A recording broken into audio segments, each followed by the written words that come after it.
Hi, Chem 1110 students. Before we start today's lecture, wanted to make a few announcements. Chapter 7, the deadline for that homework assignment is now April 16th, and that's because there were some storms last night. Hope everybody is doing okay. Just do the best you can. I know it's a rough time.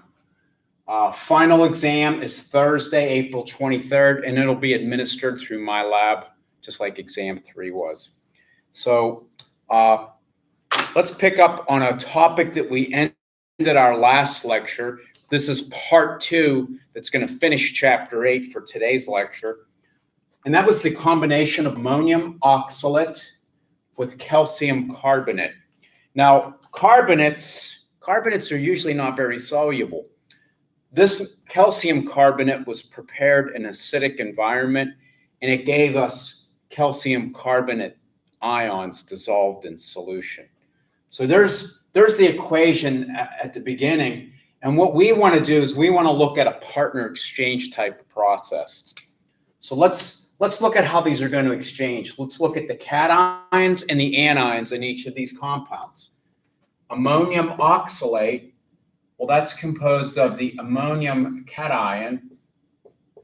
The ammonium cation has a positive 1 charge, and it also is combined with the oxalate anion, which has a negative 2 charge. Remember, if we did the crisscross method, we would see why we would have ammonium, 2 of them, and 1 oxalate. So those are 2 components in one of our reactants. And let's use the other red marker to look at what our other compound is composed of. Our other compound is composed of calcium cations, and calcium cations are positively 2 charged. Remember, calcium is from group 2A, has a positive 2 charge. Carbonate ion. Carbonate ion is a polyatomic ion that has a negative 2 charge on it. So these are the species that we're going to exchange.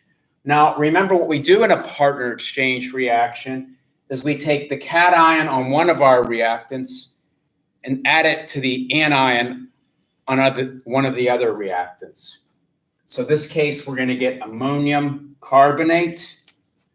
And let's put that over here as one of our products.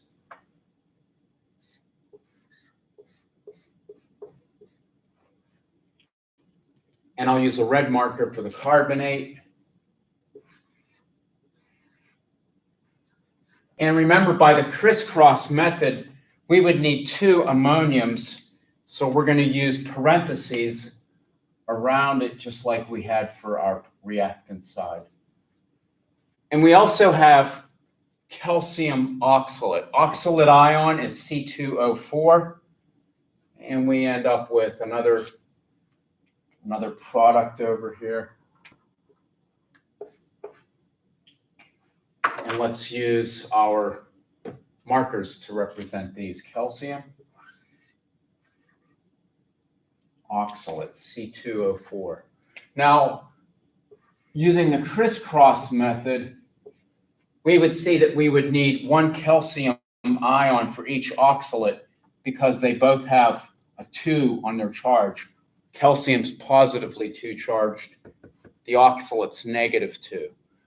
Okay, if we use solubility rules, I'm going to get rid of this. We can erase that. We would recognize that compounds that have ammonium ion in it are going to be ions dissolved in solution. So they get an AQ. The precipitate that's formed in this solution is calcium oxalate. Now, calcium oxalate forms a solid crystalline substance in solution. Calcium oxalate is what kidney stones are composed of. Pretty painful stuff. So this is what we would call our molecular equation.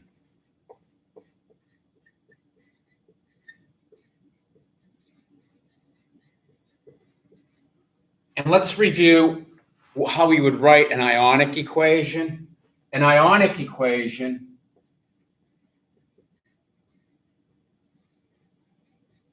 represents each of these as being ions dissolved in solution. So we're going to move to all black marker now that we understand a little bit about how these are separated. 2 ammonium, well, that tells us this 2 is for the ammonium ion. And we have 2 of those in aqueous solution, and we put an AQ by it. And the oxalate, well, there's no coefficient here, so that's just C2O4. That's a polyatomic ion. C2O4 polyatomic ion. We don't break it up anymore. Calcium carbonate is also in an aqueous environment.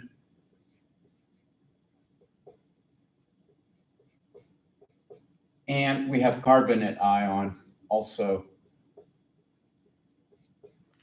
And let's look at our products. Our products, 2 ammonium,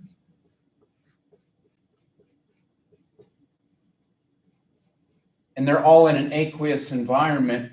Carbonate ion,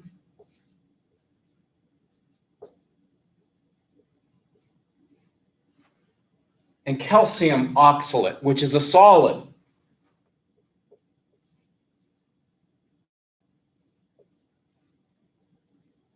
Since it's a solid, we don't break them up into ions. And also recognize the 2, the little subscript by the ammonia, is now a coefficient, because when we take ammonium carbonate and break it up, we end up with 1 carbonate ion, but this 2, the subscript, tells us that there are 2 ammonium ions in each of those formula units. And this is the ionic equation. We said we can improve on the ionic equation by removing spectator ions to write a net ionic equation. The net ionic equation tells us about the chemistry that's occurring. And what we do is we look for substances that are ions in both the reactant and product side. Notice ammonium is an ion on the reactant side, and it's also an ion on the product side. That's one of our spectator ions. Carbonate is also an ion on both sides of the equation.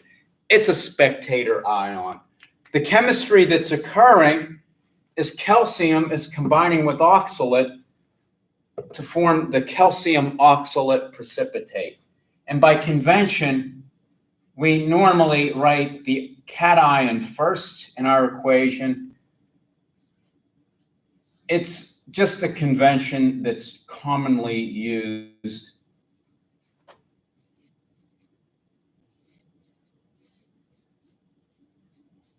And this would represent our net ionic equation for the demonstration that we did in our last lecture. So that was a review of some topics that we covered last time. Today, we're going to pick up on our topics involving acid-base chemistry. We did discuss a little bit about acid-base chemistry, and we're going to finish that section today. And in this section, we're going to focus on what the properties of acids and bases are, how we name acids and bases, and we're really going to focus on the acid aspect. And we're going to discuss a little bit about the products of an acid-base neutralization reaction. So if you recall, we gave a few definitions of acids. We'll review those briefly. If you recall from our last lecture, we said an erroneous definition of an acid is a substance that increases the content of hydrogen ion. A base is a substance that increases the content of hydroxide ion. A broader definition was introduced by Bronsted-Lowry. A Bronsted-Lowry acid is a substance that acts as a hydrogen ion donor. Hydrogen ion is sometimes referred to as a proton. So an acid is a proton donor. A base is a hydrogen ion or a proton acceptor. Properties of bases. There are some identifying properties of acids and bases that are really important, especially when we're conducting an experiment. We might look at an environment, or we might gather some data from an environment rather qualitatively, but we should be able to indicate whether a substance that we're looking at is acidic or basic by some physical properties that we might measure. One thing we would recognize about a base, base properties.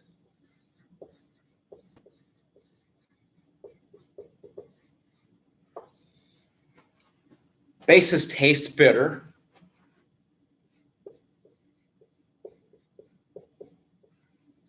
So substances that are basic are going to have a bitter taste to them. They're slippery. They have a feeling, they feel slippery like soap. So some older members of our community may have made soap back in the old days. Lye soap is an example of a base. It has a slippery feel to it. Lye indicates that it's at basic properties. Another important feature about bases is how bases turn certain dyes different colors. And this is a good way for us to qualitatively understand if an environment is acidic or basic, how a dye changes colors. Now, what bases do, bases turn one particular dye that's known as litmus, bases turn litmus blue. We'll use a blue marker.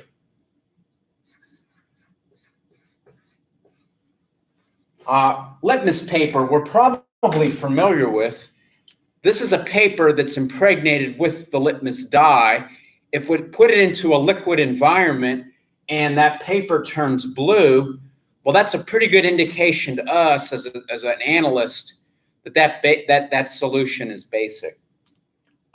Strong bases conduct electricity, and they're strong electrolytes.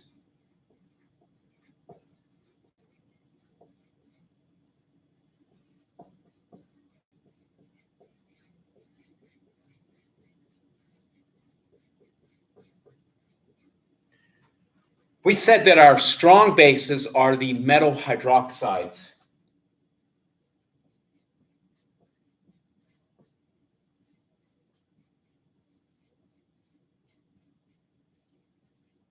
These are going to be metals combined with the hydroxide ion. An example, sodium hydroxide. Sodium hydroxide is a strong base. Acids have particular properties also that we can use to identify them. And we'll see that they're somewhat opposite of what bases are.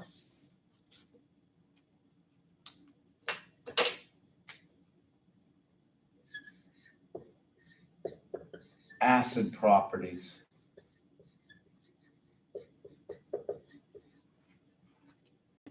Acids, opposed to bases, acids taste sour.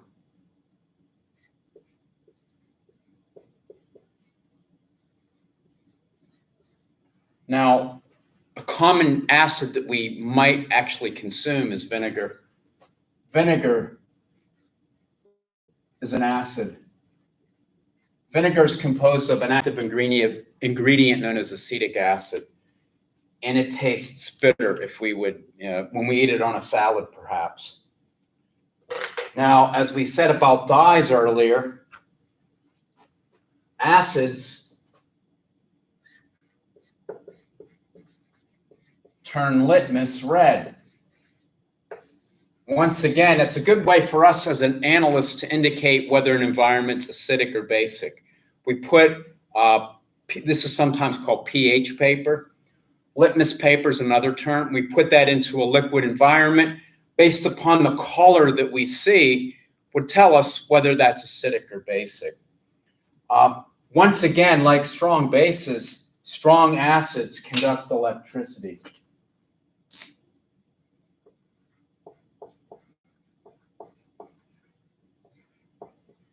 strong acids are strong electrolytes, and they conduct electricity. And as you recall, what we discussed last time are 6 strong acids that you need to remember.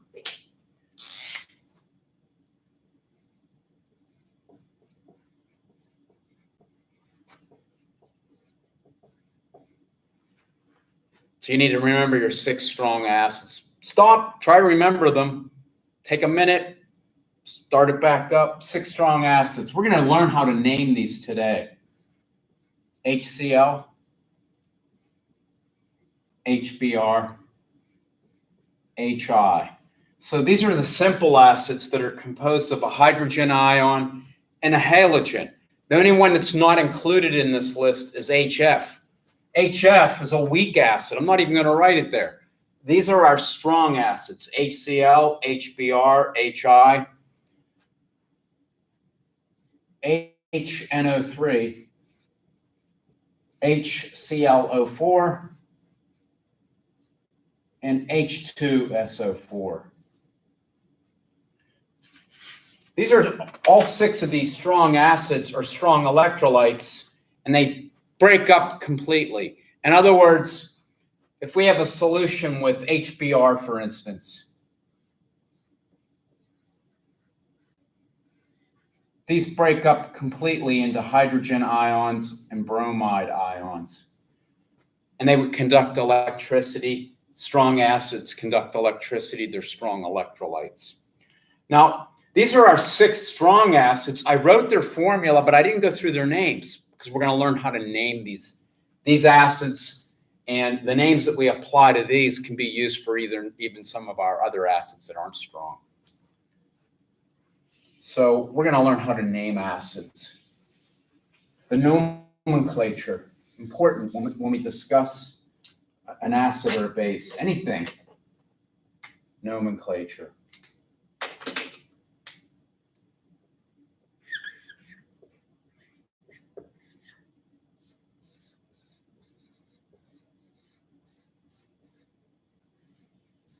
How we name them. So when we name acids, how we name them, we're going to break them up into certain groups to help us simplify our acids and how we get a strategy for naming them. We're going to break them up into simple binary acids.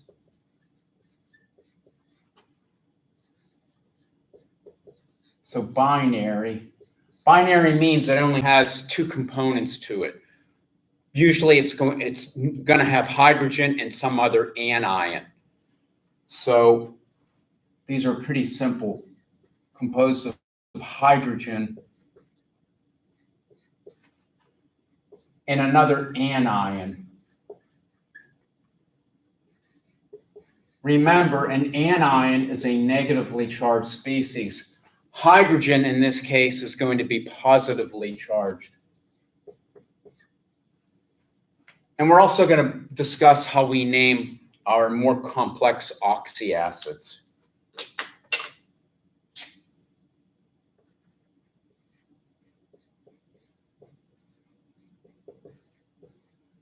Oxyacids are composed of hydrogen,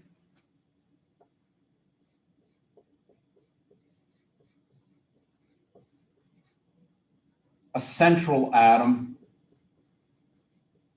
The central atom is going to be a nonmetal and oxygen. And they have a different way we name our oxyacids in comparison to our simple binary acids. Let's begin with simple binary acids. So we'll come back to oxyacids in a few moments. Let's look at a specific example, actually one of our weaker acids. We're going to look at hydrohalic acids. Hydrohalic are the acids that we showed a few minutes ago. These involve a halogen bound to a hydrogen.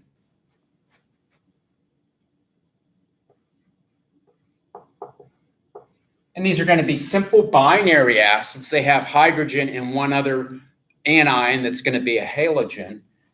And simple example, we said HF is a weak acid. Now, HF, we would call this in its gas phase hydrogen fluoride, or we might even use the term hydrogen monofluoride. I'd be okay with that. I wouldn't lose any sleep. Now, that's in the gas phase. It's in its molecular form. As a gas, it exists as hydrogen fluoride or hydrogen monofluoride. It's a molecule. Now, when we dissolve this in water, this is where the changes occur. When we dissolve this or put some gas through water,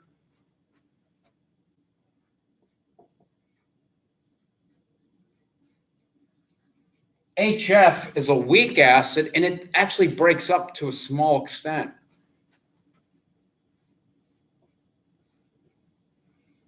And we would use a double-sided arrow to show this not breaking up completely. And we get hydrogen ions and fluoride ions.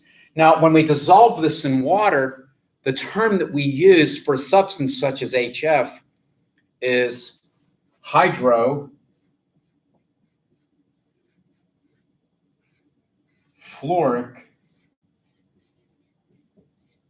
acid. So let's see how we name this substance that's HF in water. Hydro is a prefix that we use for these simple binary acids. IC is the suffix that we use in the root name. In this case, it's for the fluorine. And we use acid just to tell people, hey, this is an acid. So this is hydrofluoric acid. Let's try our other ones. HCl is hydrochloric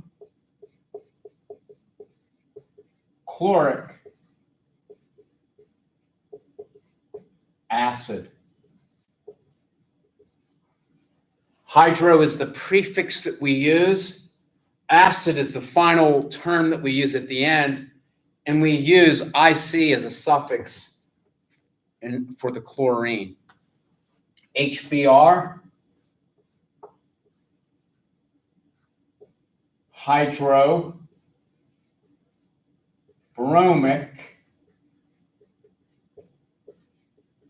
acid. Once again, hydro and acid are used in these simple binary acids with the suffix IC for our anion in this case. HI, hydroiodic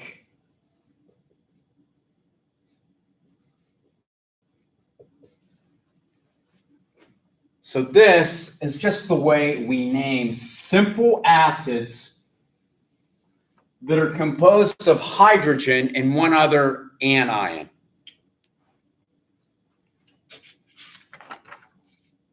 Oxyacids are our next stop, and we'll go over a couple of examples.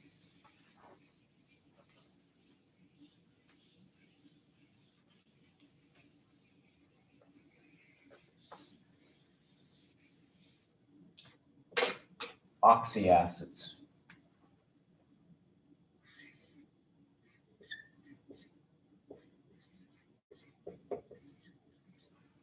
Oxyacids have hydrogen, a central atom that's going to be a nonmetal, and oxygen. Let's look at a couple of our strong acids to help us. We'll give you the name, and then we'll go over how we name them.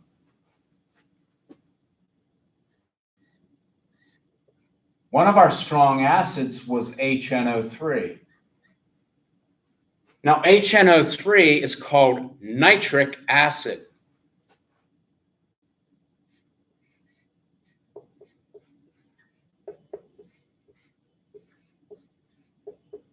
Nitric acid is a strong acid, and it's one of the 6 acids that we need to know. Now, HNO3, we also have another acid. Remember when we discussed a little bit about polyatomic ions? Well, simply what we're doing is adding a hydrogen onto the nitrate ion. And in this case, this is our anion, and this is the hydrogen that's combined with it. And that makes up nitric acid, as we have listed here. But remember, we said that this is nitrate ion. We also have the nitrite ion, NO2. That's an ion that we can add hydrogen to also. We can add hydrogen to the nitrite ion.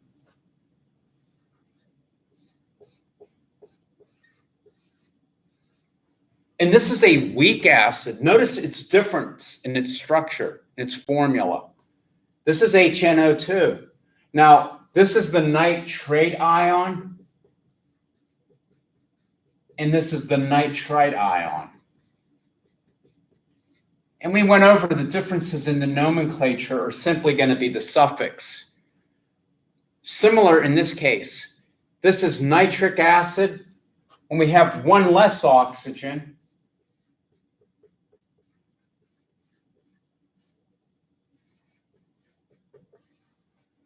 we use the suffix OUS, nitrous acid.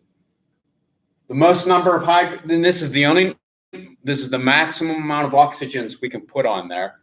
Nitric acid, one less oxygen, nitrous acid. Let's look at another example that is similar to this formation of an acid from a proton and an anion.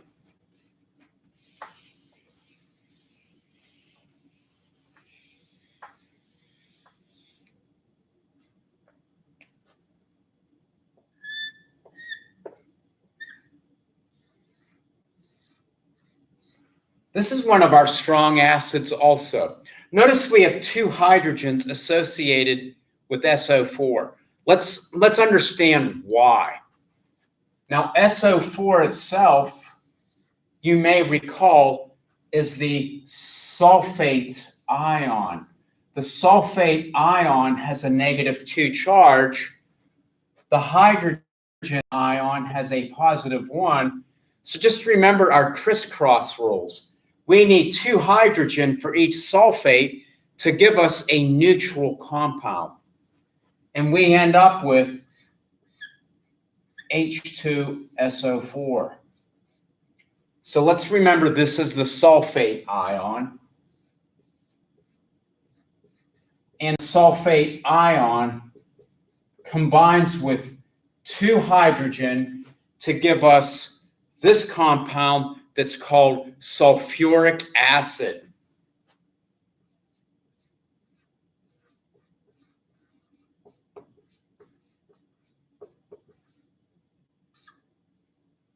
So let's put up here in the corner what we talked about before. This was nitric acid, HNO2. One less oxygen is nitrous acid. Let's just keep that up here to help us. So we're going to use that to help us. Okay. We also have hydrogen. We have another ion, sulfate ion.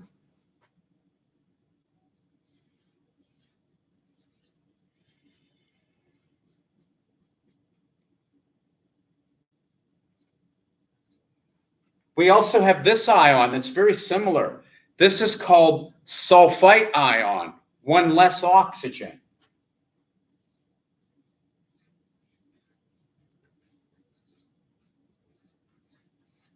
Now the sulfite ion, like sulfate, has a -2 charge.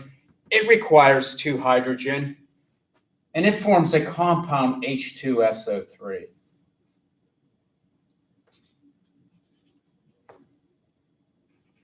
Sulfuric acid is a strong acid. H2SO3 is a weak acid. It has 1 less oxygen. Now, since this has 1 less oxygen, remember how we named nitric acid the strong acid and 1 less oxygen as nitrous acid? Similar effect here. If this is sulfuric acid, sulfurous acid, OUS. Just like we did in this case. We use the ic when we have the most number of oxygen. And in both cases, sulfuric and nitric are going to be strong acids. One less oxygen, this is nitrous, and it's a weak acid. One less oxygen, this is sulfurous, and it's a weak acid also. So these are very similar how we name them, a similar strategy such as we did for the anions from which these acids are derived. So hopefully that's a good explanation and you understand it. Work on some problems, make some cards, some flashcards, and practice. Work with somebody. If you have a question, send me an email. We'll do a review question on some acids that we need to name. Good. There's one other acid, one other oxy acid.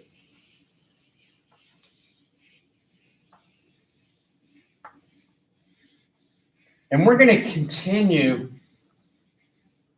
thinking about how anions combine with hydrogen to make up these acids. HClO4. That's a strong acid. Now remember what we said, an acid is composed of a hydrogen cation with an anion, whether it be a halogen that we call a monatomic anion or a polyatomic ion, such as this case. HClO4, it's composed of a single hydrogen ion plus this polyatomic ion that we learned how to name earlier. The name of this polyatomic ion is the perchlorate ion.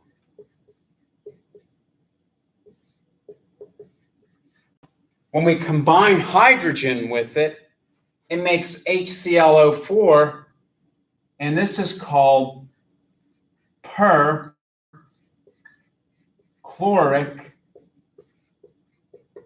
acid.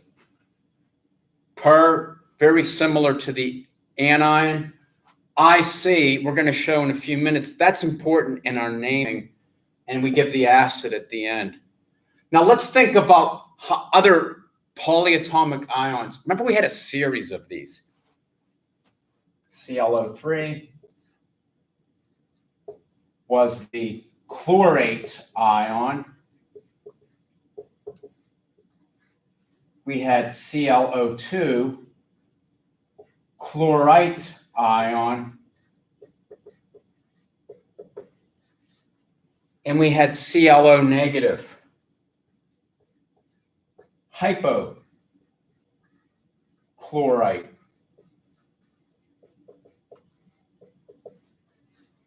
Review, we did discuss these before, and what we showed is that the changes are involved right here. This has 3 oxygen, one more than this guy right here, and we sort of use that as a reference point. This uses 8. It has 1 additional oxygen than this guy, 1 less. We use 8. But for our chloro-oxo anions, we can have more than just 2 and 3 oxygens. We can have 4, in which we use the prefix per in front of the 8 to represent 1 more oxygen. And we can have 1 less oxygen, and we use the hypo with the ite to represent that as the hypochlorite ion.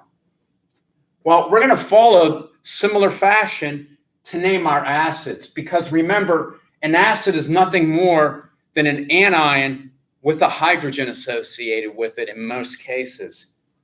So let's put a hydrogen on this guy. Now, this is the only one that's the strong acid, perchloric acid. We also have, now in this case, this is not perchloric acid. We're going to remove the per. This is chloric acid. Notice we still have the IC. The per represents one more oxygen. Do y'all see it? Let's think about the next one. This is a weak acid. This is a strong. And these are weaker. If you take Chem 1120, you'll learn about structure and why these are weaker acids when we have less numbers of oxygen. We can also put a hydrogen on this guy.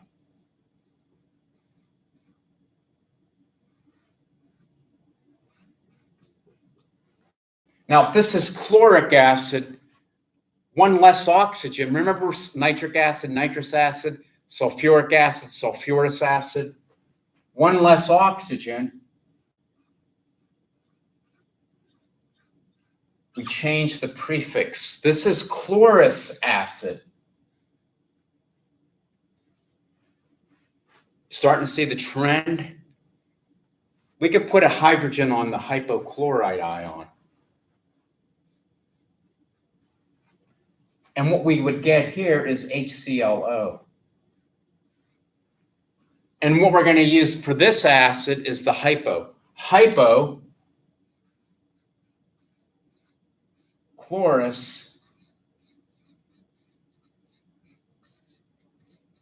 acid.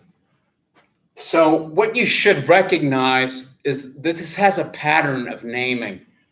If we had any kind of chlorine, bromine, or iodine in this as a central atom, we would follow a similar naming pattern of these different compounds. Fluorine is the only one of our halogens that do not form these oxyacids. Fluorine's not going to form them. So for instance, if I asked you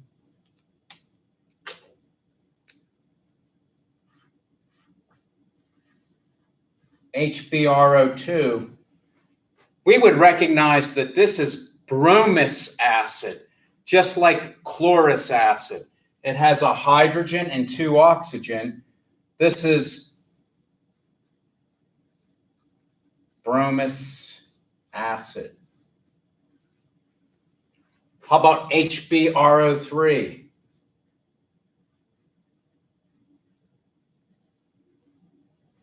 This would be bromic acid.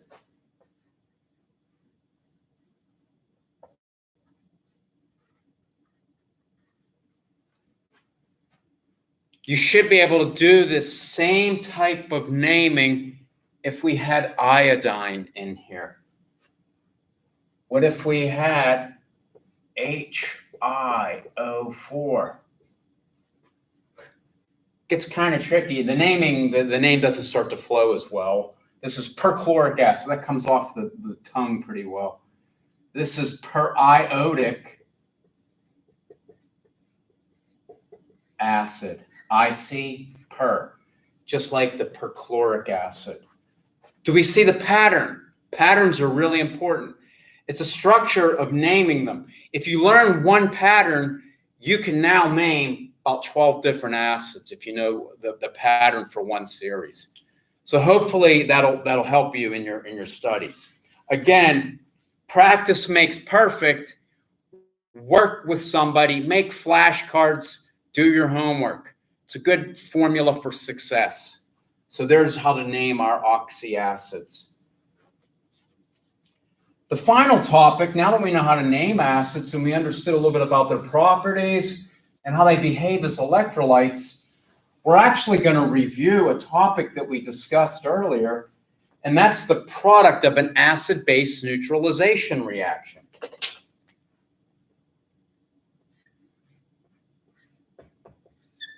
Acid-base neutralization.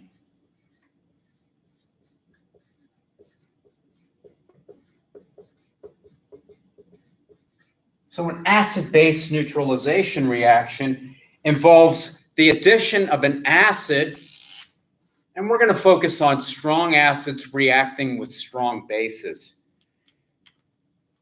Strong acid, let's look at HBr. We'll put that as an aqueous solution, plus a strong base. Let's think of a base and how we would name a base. Bases are our metal hydroxides.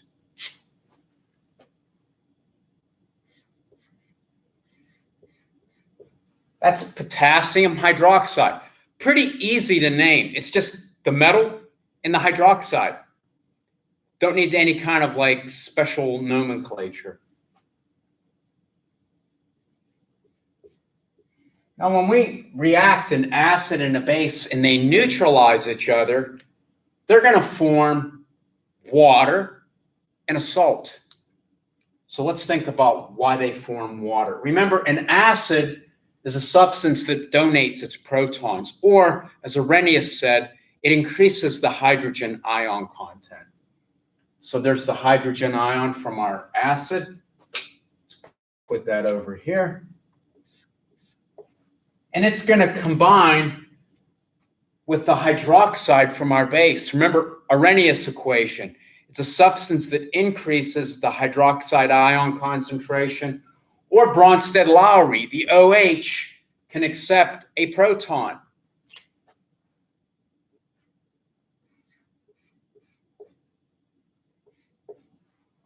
And we're also going to form a salt. A salt is from the positively charged cation from our base and the negatively charged anion from our acid.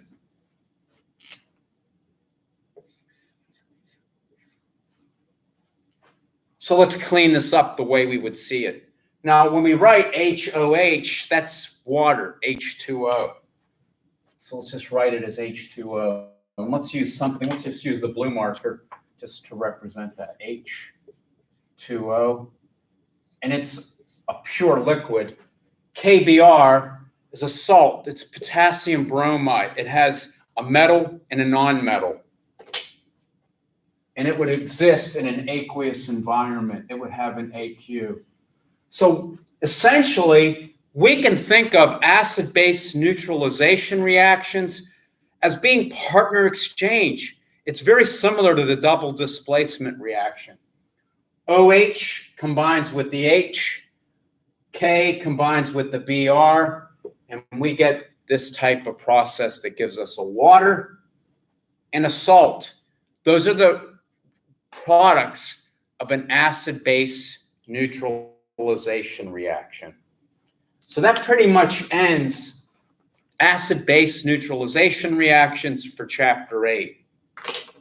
We're going to finish up Chapter 8 by discussing another important type of reaction that happens in aqueous environments. And these are called oxidation and reduction reactions. Normally, an oxidation reduction reaction, we make it easier. We just use redox real quick. It's a redox reaction. Redox implies oxidation and reduction. So if you hear me say redox, that's what I'm discussing, an oxidation reduction process. Redox processes are important in mining industry. We have a lot of mining industries in the Southeast. Engineering, if you're an engineer and you're interested in creating materials that are not going to rust, preventing corrosion would be important. If you want to make an electrochemical cell, that's actually how you make a battery. And if you're interested in making a lot of money, one way to make a lot of money is to make smaller batteries that last longer, that you can fit into small electronic devices, and you're on the way to fame and fortune. So what we're going to focus on in this section is how we assign oxidation numbers. That's very important. And how we can write an oxidation reduction reaction and identify what we call oxidizing agents and reducing agents. Very important. So let's think about redox processes and what's happening. Now, if we think about the acid-base reactions that we were discussing a few minutes ago, what was important about an acid-base reaction is the movement or exchange of a hydrogen ion. Very important. Notice the one definition by Lowry, Bronsted-Lowry, it really focused on the ability of an acid to donate its proton and a base to accept a proton. So in these cases, acid-base chemistry focuses on the transfer of hydrogen ions, positively charged species. Redox processes, they're focusing on the transfer of electrons. So electrons, remember electrons are negatively charged particles. So redox focuses on redox, oxidation reduction process. It's important to understand the transfer of electrons.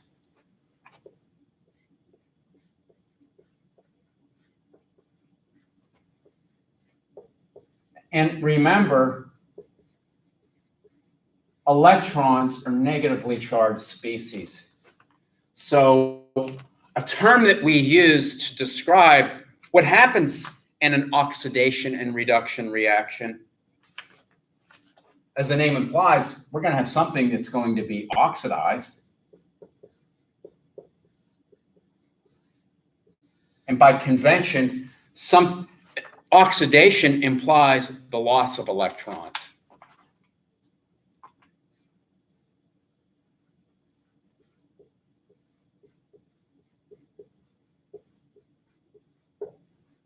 Reduction, on the other hand, reduction is gain of electrons.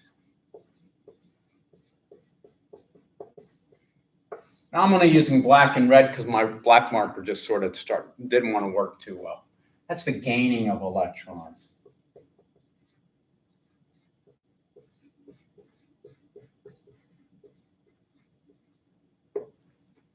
Maybe in a high school class, if anybody's had chemistry in high school, you might have learned a mnemonic. Remember, a mnemonic is simply a memory device to remember things. One mnemonic memorization device, blue marker, going even more different, oil rig. How many people have learned what this mnemonic means? Oil rig. Oil rig. Oxidation, that's with the O.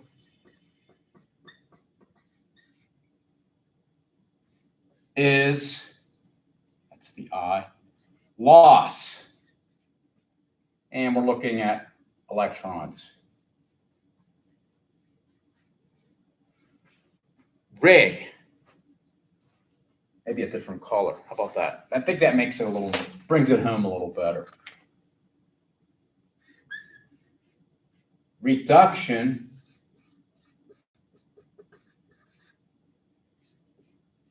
is gain of electrons. It's not going to put the of in there. So that's essentially what our mnemonic tells us, and it helps us to think about the process. Oxidation is the loss of electrons. Reduction is the gain of electrons. Now, when we have an oxidation and reduction process or reaction, we have to have one substance that's going to be oxidized and one that's going to be reduced. You can never just have one substance that's going to be losing electrons and something else has to gain those electrons. So if we can identify that one substance has been oxidized, we know right away we got an oxidation and reduction reaction. Some other substance had to be reduced in this process. Now, the reason why we use the word oxidation as the loss of electrons and reduction terms, oxidation is important, is because earlier, a lot of the processes that were involved with this oxidation and reduction process involved the element oxygen. Let's look at an example. Good. Mnemonic, got that all memorized. Let's look at an example of an oxidation and reduction.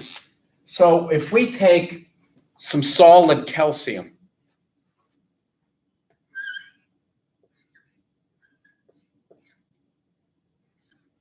and we react that with oxygen gas,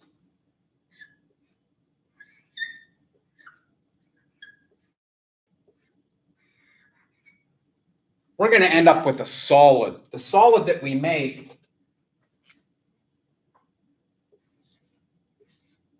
is calcium oxide. Now, calcium oxide is an ionic compound. Remember, an ionic compound, we can almost break it up to look at how the charges are separated. Ionic compound is composed of a metal. Calcium is our metal. And oxygen is the nonmetal. And remember how they form. We could do the crisscross method and see that we need one calcium for each oxygen. And that's how we get calcium oxide, this ionic compound. Now, what we're going to learn today is that in this process, calcium is going to be oxidized and oxygen is going to be reduced. The formation of this ionic compound results in the transfer of electrons, a complete transfer from the calcium atom, which is now forming the calcium cation, to oxygen, which now gains electrons to form the oxygen anion. Now, there's a complete exchange of electrons in the formation of an ionic compound. And that is at the essence of what a redox process is. It's the exchange of electrons. Now, the only problem with this definition right now is that oxidation and reduction reactions don't always just include oxygen. That was just how we recognized it in the early stages of science and chemistry. And it doesn't always involve the formation of an ionic compound. There's evidence that the formation of molecular compounds also occurs by way of our redox process. Let's think of another example. And we're going to go through this example more in detail today. If we take some hydrogen gas and we react it with chlorine gas,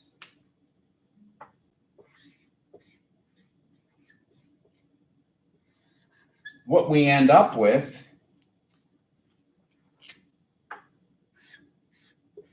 HCl.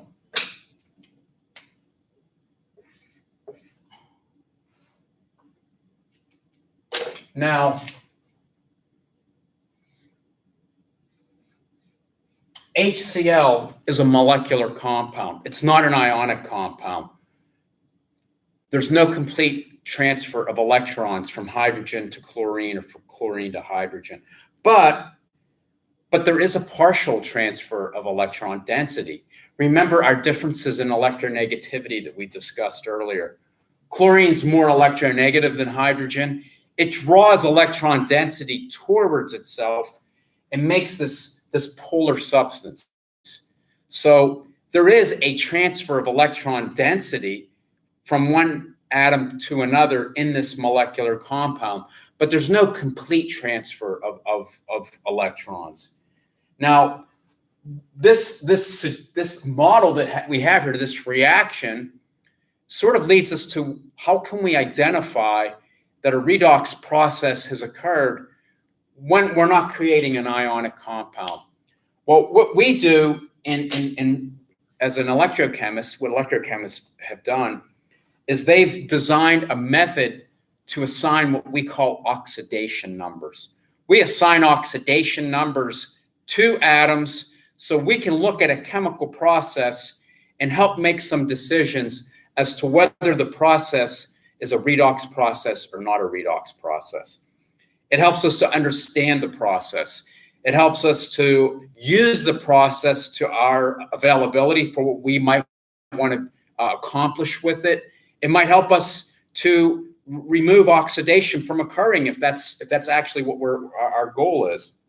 So we're going to learn how to assign oxidation numbers for when we have processes in which we're not sure if a redox process is occurring. And we have some rules for assigning oxidation numbers. And we're going to go through our rules. Now, assigning oxidation numbers, essentially, it's a bookkeeping method. Remember, bookkeeping methods is just a way that we use to help us understand a little bit about a process. And we're going to go over some rules. Rules for assigning oxidation numbers.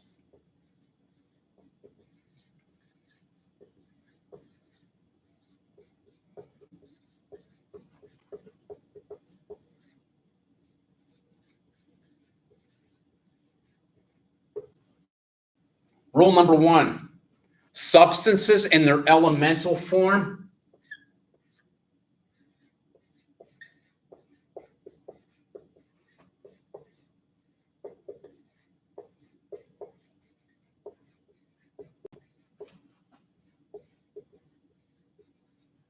are going to be assigned an oxidation number of 0. Let's think of a few examples. Calcium. Solid calcium. Not calcium ion, just solid calcium. Calcium in its solid form with no charge associated with it. That's its elemental form. It has an oxidation number of 0. Our homonuclear diatomic molecules, hydrogen and chlorine that we used in our reaction before, plus the other members of Hofbrinkel, all of those guys, they're in their elemental form. We just put a little 0 above them. They have an oxidation number of 0.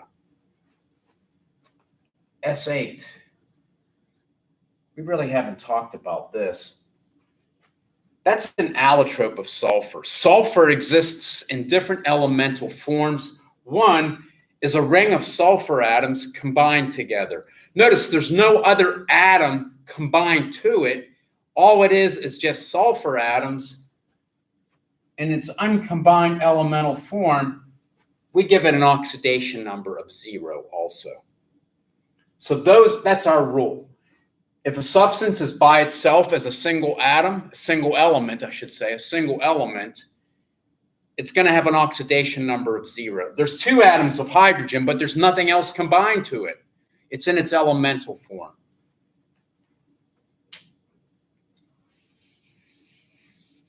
Rule 2. The sum of the oxidation numbers of each atom in a neutral compound are going to add up to 0. And we're going to apply this a little bit later to water. We're going to apply, let's go through this. So let's write our rule down.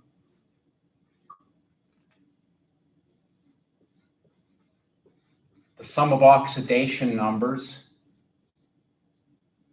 in a neutral atom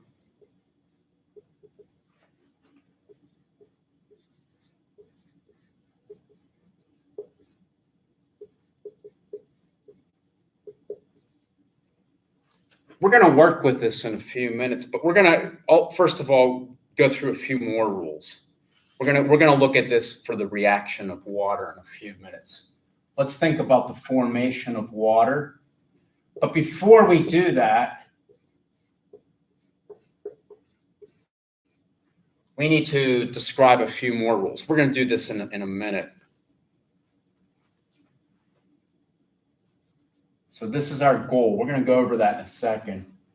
But we do need 2 more rules before we do this. Oxygen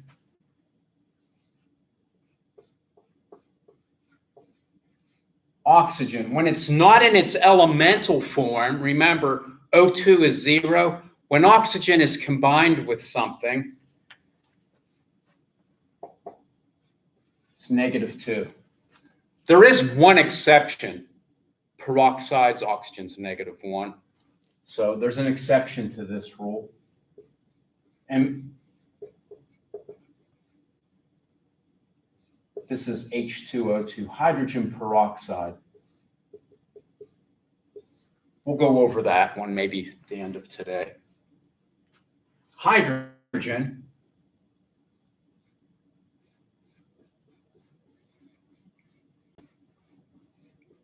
Hydrogen is +1. That's its oxidation number. When it's combined with something, when it's not in its elemental form. It has an exception also.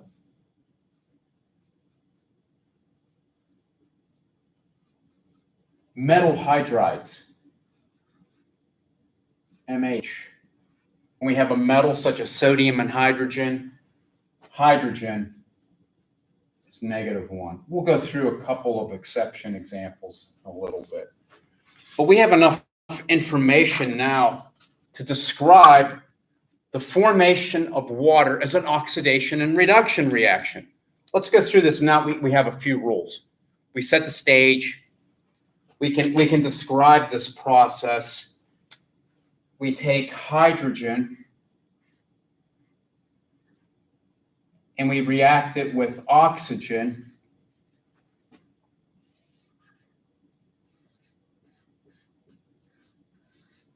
And we can balance it.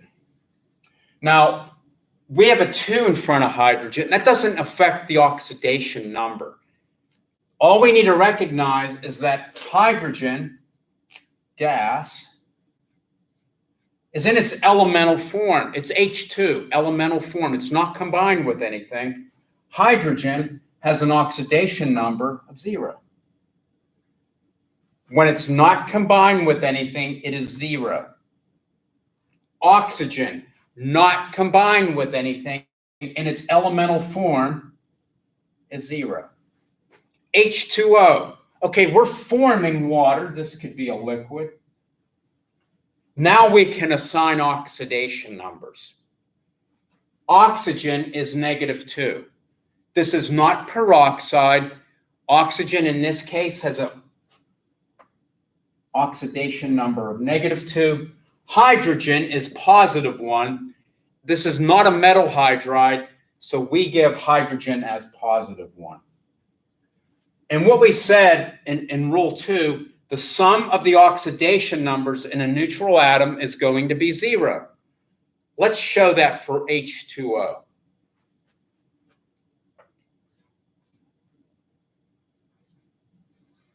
Let's take the sum of the oxidation numbers. Hydrogen's +1, and there's 2 of them. And we're going to sum it with the oxidation number for oxygen. Oxygen has an oxidation number of -2. 2 times +1, -2 for oxygen. The sum of the oxidation numbers for a neutral atom is going to be equal to 0. So that's an important rule. This is a redox process.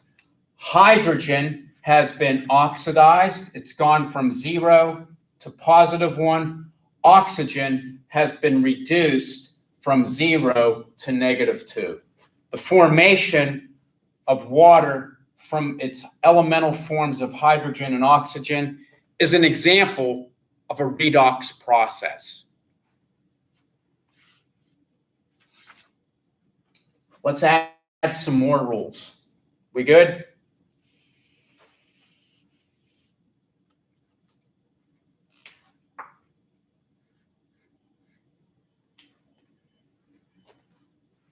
Alkali metals and alkaline earth metals. Alkali metal ions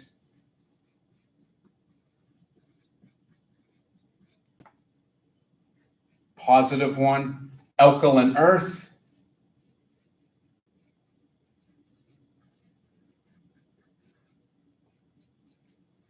once again, when we have an alkali metal combined with something, it's +1. If we have an alkaline earth metal and it's combined with something, it's +2. Remember calcium and oxygen. Oxygen's -2. Calcium is an alkaline earth metal. It's group 2A. It's +2. The combination of calcium monoxide, oxygen, make up a neutral compound. The combination of the oxidation numbers give us 0. It's a neutral compound. Now, an important rule that we're going to spend some time on, so write these rules down, have them committed. We're going to move to some other rules. So that's where we're at. We're going to keep moving.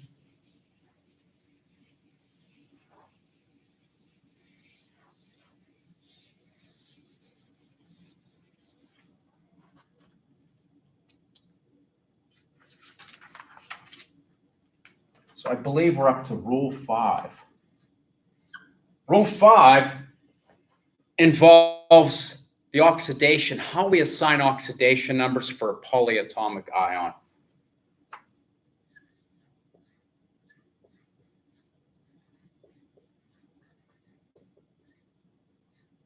For a polyatomic ion, the sum of the oxidation numbers will equal the charge on the ion.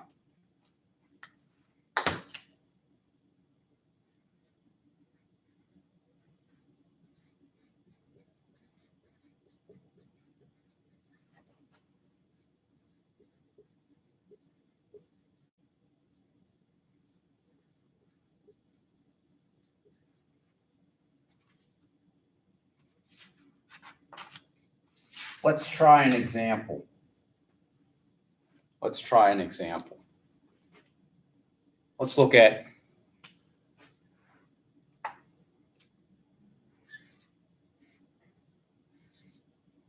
ClO3. That's the chlorate ion and the hypochlorite ion. Now, what's interesting about these ions is that chlorine is one of these ions, atoms that have multiple oxidation states. And this is a good example of how we can determine the oxidation number of a substance that's involved in the formation of a polyatomic ion. Now, let's look at the chlorate ion. And let's find out what the oxidation number of chlorine is in this polyatomic ion.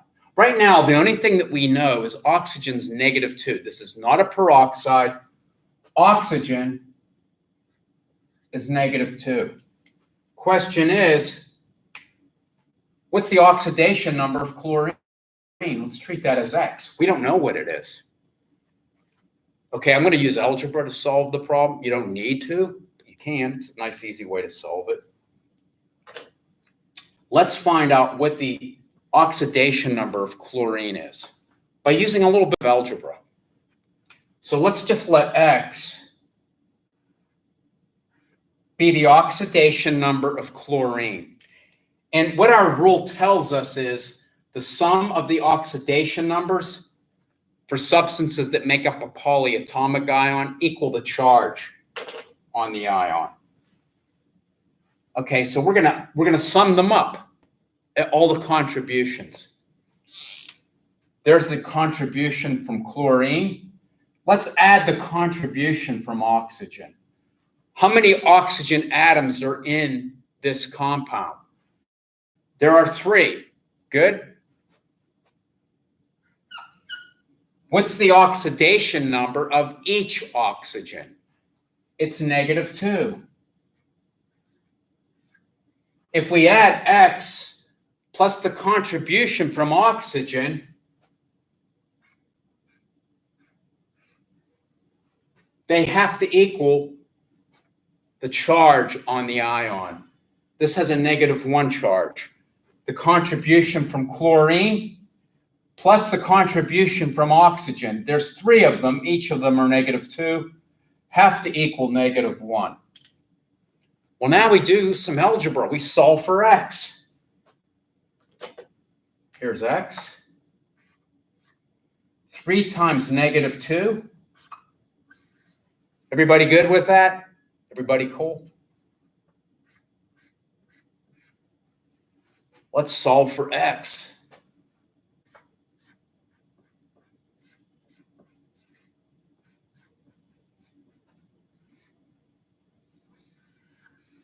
The oxidation number of chlorine in this ion is positive 5. Now, as we said, chlorine is one of those atoms that have multiple oxidation numbers. In the hypochlorite ion, chlorine has a different oxidation state.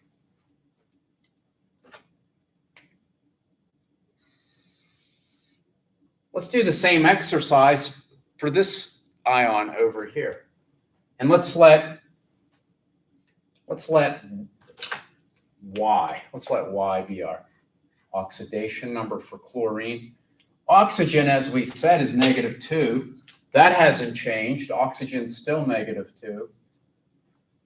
And let's go through the same exercise. Y, that's the oxidation contribution from chlorine plus oxygen. There's one of them, and they have a -2 oxidation number, and they equal the charge on the ion. And let's solve this. Y, -2 times 1. Good so far?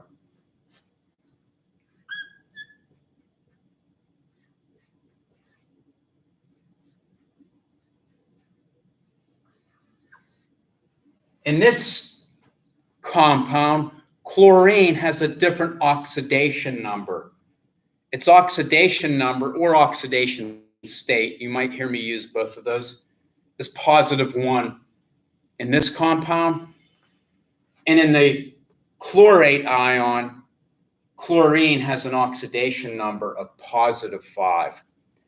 So that shows you a way to calculate the oxidation number for a particular atom in a polyatomic ion using a little bit of algebra. Some people like algebra, some people don't. So that's one way we use the information to find out what we need. Okay, we said that chlorine is one of the atoms that have multiple oxidation numbers. There's another atom that's always constant. Fluorine is always -1. So that's our 6th rule. I'll erase it and start over. How's that? I mean, not start over, but we'll continue with our rules. So we're in the middle of our rules. This is rule number 6. Fluorine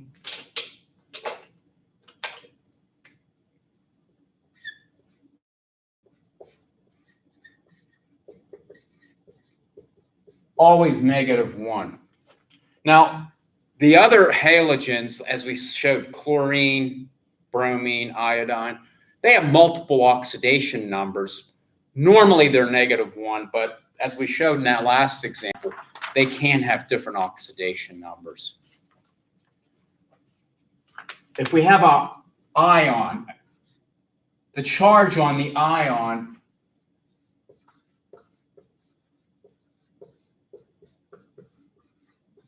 is equal to its oxidation number.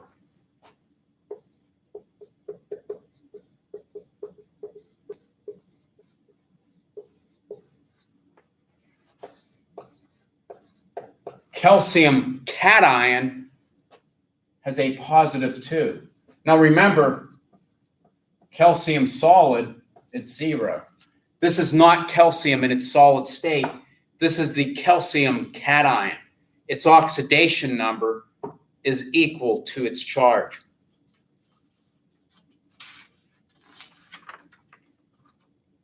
Just some generalizations. Metals are going to have positive oxidation numbers. Non-metals, they're kind of tricky.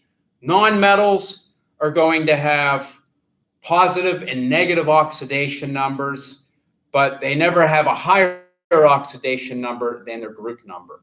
That's an important an important idea behind assigning an oxidation number to an element. Let's do a review example from today.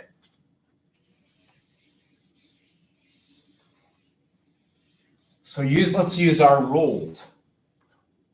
And let's look at KMNO4.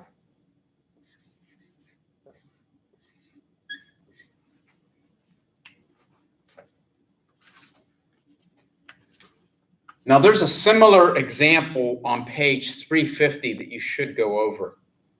Let's assign oxidation numbers to all elements in this particular compound.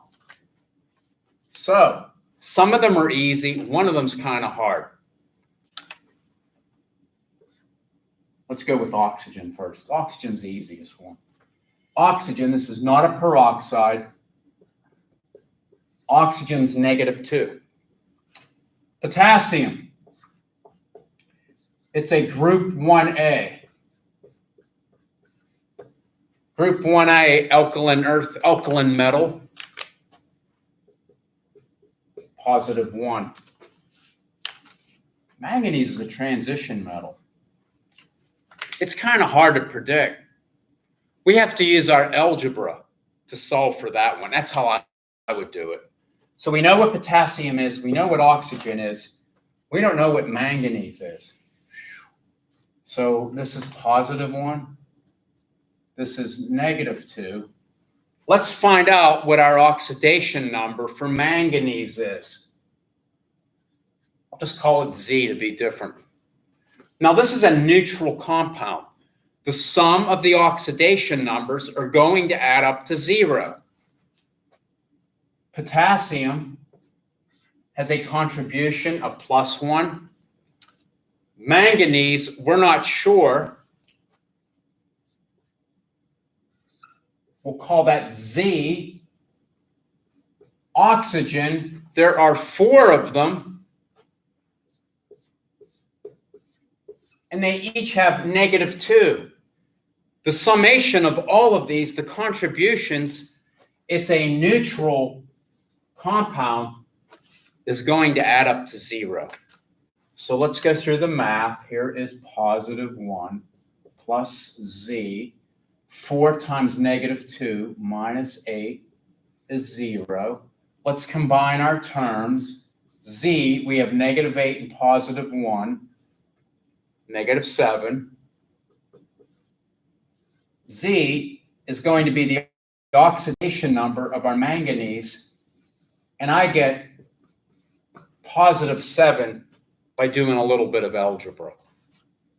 That's how we come to the conclusions for assigning oxidation numbers. A nice, pretty easy, quick and easy way to assign an oxidation number.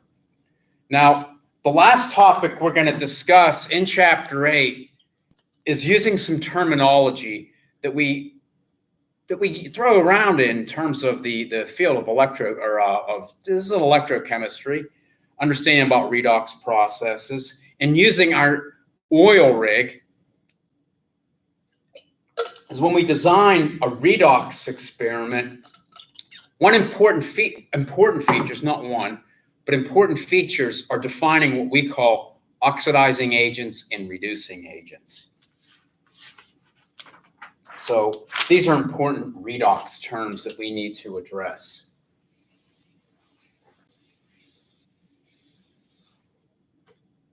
Some terms that we throw around a lot in the field of this is really electrochemistry, redox terms. And when we think of these terms, try to remember oil rig. Oxidation is loss of electrons. Reduction is gain of electrons. Let's begin with reducing agent. Reducing agent. This is important. Agent. Agent. What that means is that we're looking at a substance it's an agent of bringing about reduction to another substance. That's the way to think about it. So what happens when another substance is reduced? So if a substance is reduced, it's going to gain electrons. The reducing agent is the substance that gives the electrons to the substance that's going to be reduced. Therefore, reducing agents are substances that lose electrons.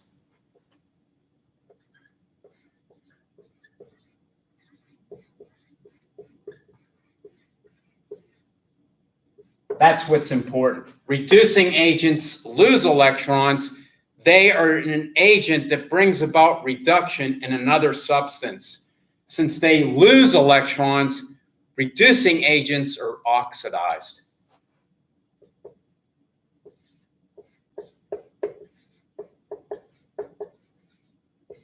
Counterintuitive, unless you think about this term agent and what it's doing to another substance. Oxidizing agent.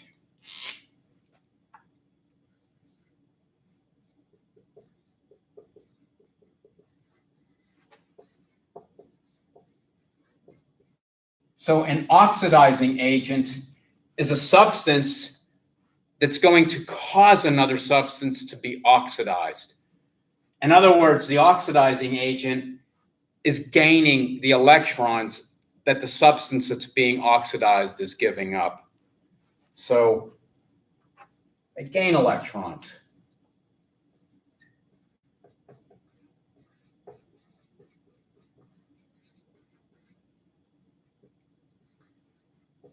They're reduced.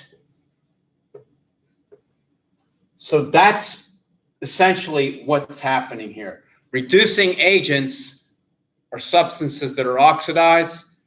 Oxidizing agents are the substances that are reduced. Let's think about some oxidation reduction reactions that we talked about today. One specifically is hydrogen reacting with oxygen. Let's think about that one. We talked about this earlier. Hydrogen gas reacts with oxygen gas to give us water.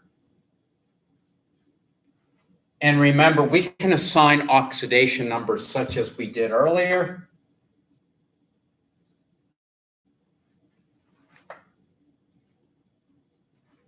And let's first of all recognize what substance, hydrogen, what substance is being oxidized. Hydrogen is being oxidized.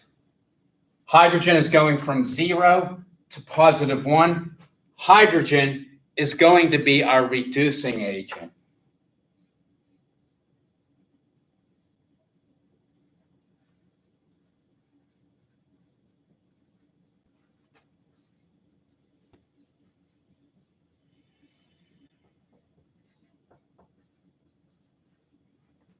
Oxygen.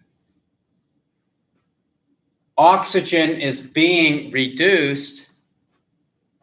Oxygen is the oxidizing agent.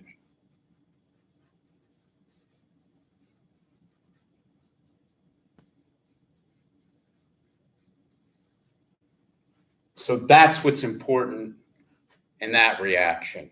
Recognizing what substance has been oxidized, what substance has been reduced.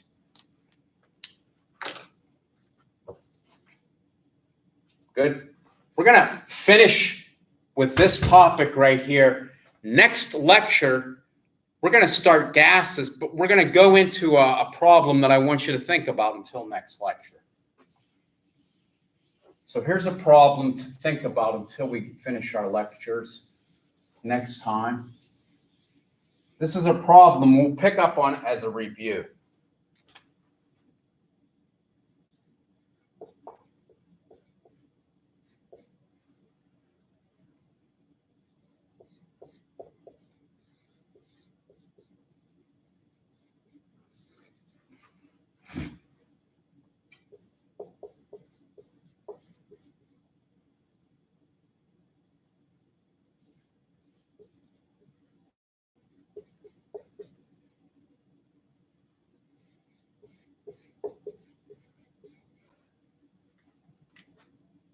Okay, first question, is this a redox reaction?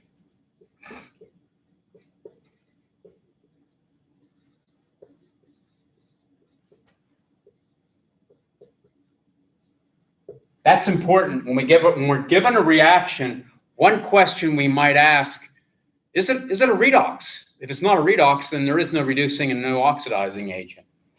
If this is a redox reaction, what's the reducing agent?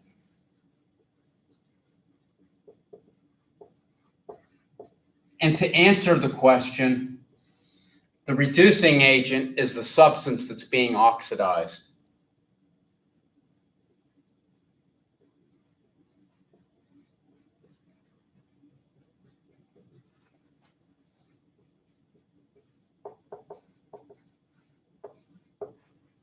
So we'll pick up with this question at the beginning of our next YouTube meeting.